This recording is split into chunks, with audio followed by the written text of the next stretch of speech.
I am a farm boy. When I was 8 years old, back Bay, Virginia, it was a big potato area. I thought I was rich because I could make 8 cents a basket that I could pick up. And then I'd make another $3 or $4 grading potatoes every night. I could walk out a day with about $10 to $12. I came from a very poor family, and I worked on farms all around me as a kid. By the time I was 8 years old, I could pick a 60-pound bushel of potatoes up chest high and put it on a truck. And then we grade potatoes, and then we did string beans, butter beans, squash, cucumbers, sweet corn. As long as I could get into the field of work, I did it. So I've always loved farming, but I lost my sight at 14 years old. Here we go.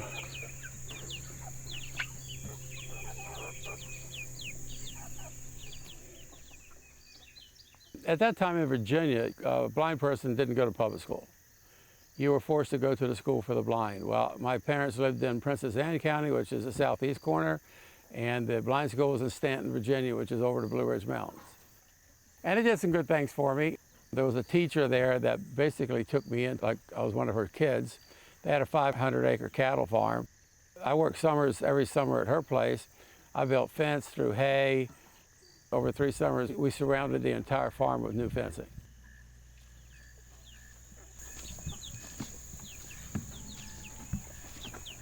Go on. Go on.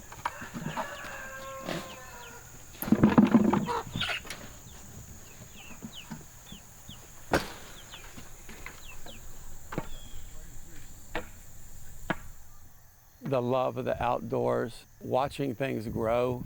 It always amazes me when I plant something and I come out and I pet it and I see just how much it grows every day. The garden over here was in terrible shape and I had nothing but a shovel. So I shoveled the whole area and broke it up and got it going. And it was like I could not keep up with the weeds, that's why I went to the boxes.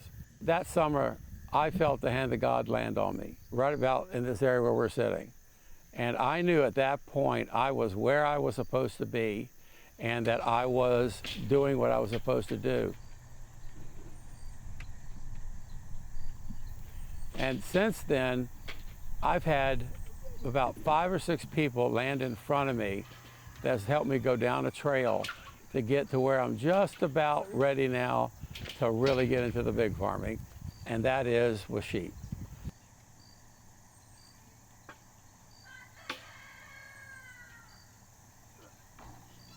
My faith has brought me the peace that I've probably never had in my life. And every day I'm out here, I feel the presence of God here with me all the time. The path here in 3 years has been unbelievable, how many really wonderful things that have happened to me. I know it's because of my faith. And I know it's because I say to God, will you help me? And then I push it aside and don't think about it anymore because I don't have to, because I know He's going to answer me. Sadie, at this point, is a companion. She's 13 months old, Border Collie, and Sadie is going to be trained to go into a pasture when I get ready to move sheep and move my sheep.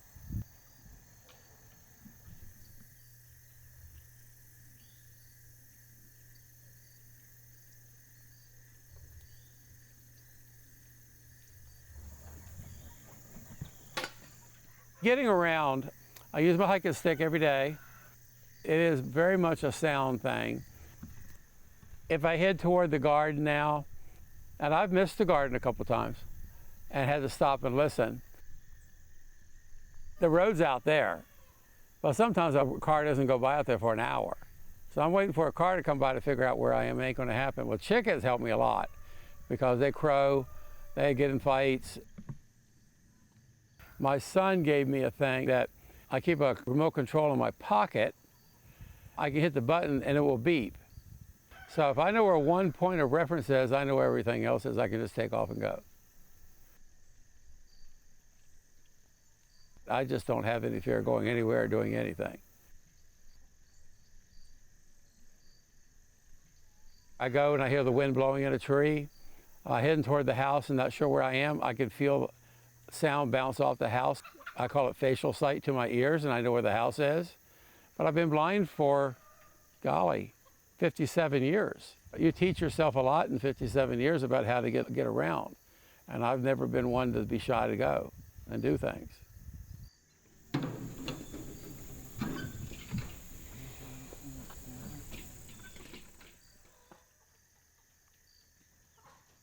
My grandmom lived about 5 miles from Pungo, and we had moved into the city by then. I was 14.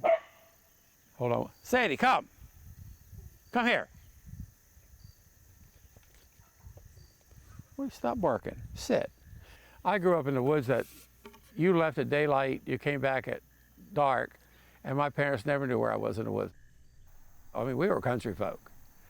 And went to a duck blind I used to go to just to watch the ducks fly. I thought ducks, to me, the way they fly in, scoop the air, land on the water, they'll stretch their neck out, they'll flap with their wings, and they tuck their wings in and start paddling in the water. To me, that was like the most beautiful thing you could ever see. I was sitting in a duck blind and I was watching that. The sun was just coming up. I heard a noise, I turned around and I looked at it. I saw a guy about 40 feet from me with a big field behind him. He was a silhouette to me. I could not see his face or anything. I just see a silhouette. I looked at him, I looked at the ducks, I looked at him, and I woke up in the hospital a week later blind. I got shot in the face with a 410 shotgun at 40 feet. So I'm lucky to be here.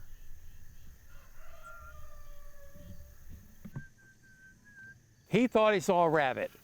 What he saw was the whiteness of my face do this, this, this. Should he have taken a shot? No, he should not have. Are people fallible? Yes, they are. Do I blame him? No, I don't. What if I'd done it to him?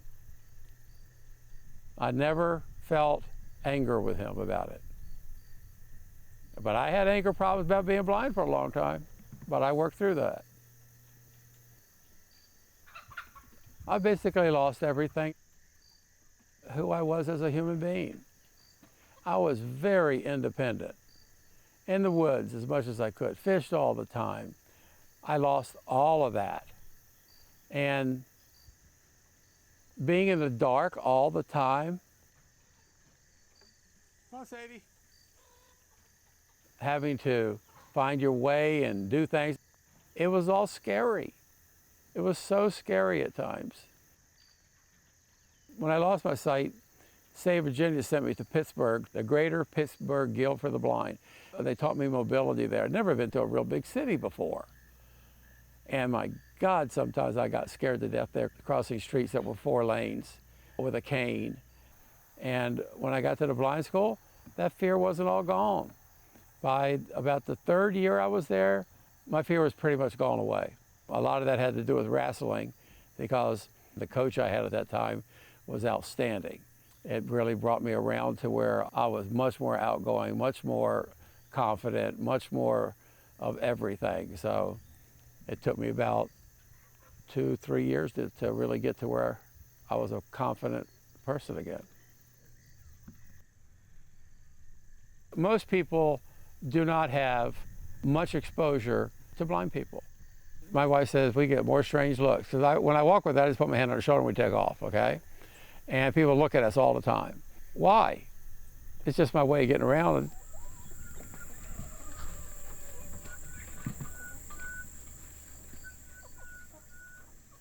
If you didn't have your eyes, the hardest thing is, you think about you going to your workshop and you're going to go look for a particular screw.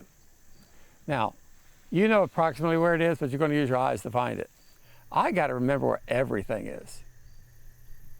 So my wife and I get into arguments because if she moves something a foot, that's really bad for me. Because now I go to where I know it is and it's no longer there. Now I got to feel the world to find it.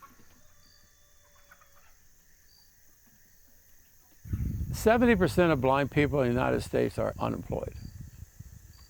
That's a staggering number. The other side of that coin is you got the society who thinks they can't do a whole lot. So what I really want to do is to set up a classroom here where I can bring people in.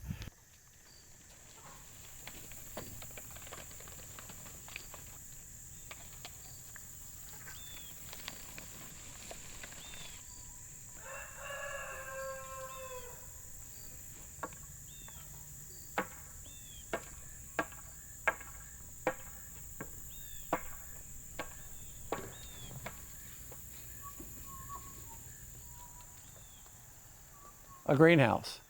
It is the perfect confined area for a blind person. So you could go somewhere and learn how to farm and do it all in a greenhouse, and you could be very successful doing it in a greenhouse. Don't let people tell you no, you can't do it. Don't let people say, oh, I don't think you're going to enjoy that. My buddy was here yesterday trying to talk me out of doing sheep. Oh, you can't do it, you can't. I said, Mitch, I said, I can do it. I may not be able to do all of it, but I can do 80%, and I'm going to do that 80%. There is so much you could do in agriculture.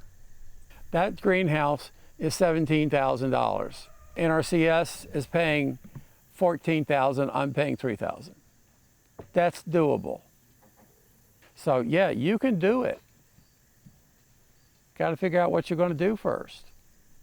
I'd love to get people in here and go in here and help me plant that are blind and show them how to do it. My problems, I pass to God and I walk away. And I'm telling you, I read a book about the prayer of Jabez. It is the shortest prayer in the Old Testament. Oh Lord, bless me indeed. Oh, that you would expand my boundaries. Oh, that your hand would be with me. Oh, that you would keep me from evil and that I may cause no harm. I say that, I don't know how many times a day. Every day.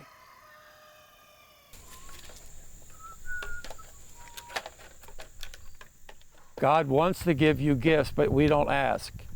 He said the gift he's going to give you what you want or what he thinks you need. And in many instances, he's going to be what he thinks you need.